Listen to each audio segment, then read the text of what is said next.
Luke 8:17, Jesus said, "For nothing is hidden that will not become evident, nor anything secret that will not be known and come to light." These are the flying discs we've covered so far. The portrayal of these discs is from an underbelly perspective. In order to find the rest of the flying discs, we have to alter our visual perspective. There is a flying disc on this lamppost at Alexandra Palace. This perspective is seen as a side view or as a cutaway. The lamppost also has a cross on it, depicting the planet of the crossing. This 5,600-year-old Sumerian stone carving clearly shows various forms of aircraft. The one at the top is startlingly alike to a helicopter. The one we're going to concentrate on for this exercise is this one here. It's clearly a side view perspective domed disc, and we will view it in context with what appears to be a three-legged stand beneath it. As the carving is not three-dimensional, we can safely conclude that there would be a fourth leg, or even three more legs, making 6 in total. In a cryptological context, the stand beneath the saucer could also double as a depiction of propulsion. It is also apparent that the disc could leave the stand or return to it. This disc perfectly resembles the discs at either side of Jesus Christ in this blasphemous painting.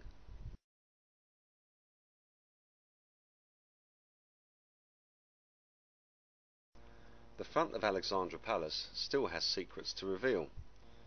On each side of the main pyramid there is an arch-capped set of windows. Now compare their design to the 5,600-year-old stone carving from Sumeria. Please also note the winged discs on each side. These two red winged discs clearly attribute flight to this device. And from the correct perspective, it's easy to visualize these discs landing and taking off. The unlocking of the Alexandra Palace cryptography has far-reaching historical, religious, and worldwide ramifications, as you're about to see. Viewing the disc from a side-on or cutaway perspective opens up a whole new world of possibilities. For instance, the Parthenon. Using the Sumerian and Alexandra Palace clues, we can conclude that the Parthenon is depicting a cutaway flying disc and its propulsion and or landing pad. We can also see various people, creatures, and tall beings that look like people inside the cutaway. These tall beings were known as the Titans and Greek gods. However, they're also known as Nephilim, angels, and abominations. This side view cutaway perspective of flying discs is found on buildings all over the world.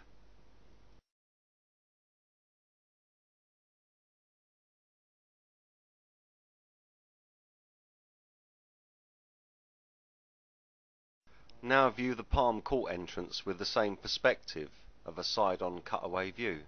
As you can see, it clearly depicts a flying disc and its propulsion and four-legged stand. And the flying disc depiction at the top once again clearly attributes flight to this device. Each leg of the 4 supporting arch pillars is made of 6 large stones. Once again we see the 4 sets of 6 cryptography in action.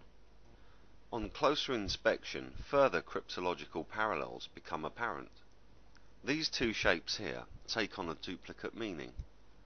On the one hand, they depict wings for the half dome, and on the other, they depict horns. The horns attribute ownership of these devices to Satan and his angels. The horns also symbolize power. When Satan tried to tempt Christ by offering him the whole earth in exchange for him worshipping Satan, Jesus refused and instead suffered to death on the cross in order to save us. Jesus would not betray our Father in heaven. By offering Jesus the whole earth, Satan was proclaiming his ownership on the earth. Using the winged disc as the identification mark, we can begin to get an idea of just how huge Satan's authority over the earth is. You will find flying wing depictions even outside your own front door. On fireplaces, on all great buildings, You will find the winged dome depiction even inside Vatican City. In parallel to the smaller discs at the side and at the front of the building, Alexandra Palace still has many more secrets. The large central discs at the front and back of Alexandra Palace also have these wings, stroke horns, but they are placed underneath. However, they also attribute flight to the large discs. The discs at the rear represent the eclipse that will happen when Nibiru passes between the Sun and the Earth, so the wings must represent the winged planet, Nibiru, or the horned planet, Nibiru. These wings are in fact inverted from their proper position.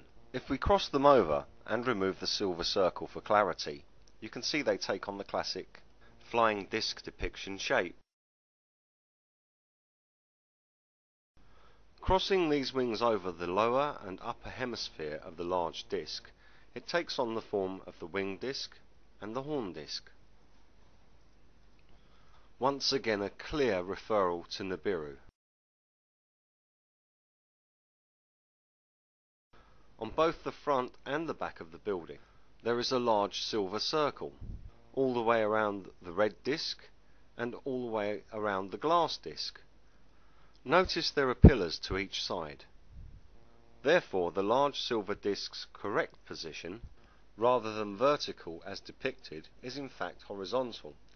That disc would in fact rest upon pillars, and the whole device would act as a landing and takeoff platform. The large cutaway discs at the side of the building also have these silver circles, but they are depicted as half a circle, in order to blend in with the parallel. There are more cryptological depictions hidden here at the front of Alexandra Palace. Notice the pattern of continual squares inside the arch. This is the same pattern found on the large domes and structures of many of the world's greatest buildings. Let's take a look inside the dome at St. Paul's Cathedral. As you can see, all around the outside edge there are pillars. The pillars are supporting a circle. All around the circle there are flying disc depictions. And finally the two-part circle in the middle. The outer part is filled with hexagons, and the inner part emits light. You are in fact standing inside the landing and launch pad, looking up at the underside of a flying disc. Luke 8:16, the illustration of the lamp. Jesus said, "No one would light a lamp and then cover it up or put it under a bed. No, lamps are mounted in the open, where they can be seen by those entering the house. For everything that is hidden or secret will eventually be brought to light and made plain to all. So be sure to pay attention to what you hear. To those who are open to my teaching, more understanding will be given, but to those who are not listening, even what they think they have will be taken away from them." And all this, as you're about to see in part 5, is just the tip of the iceberg.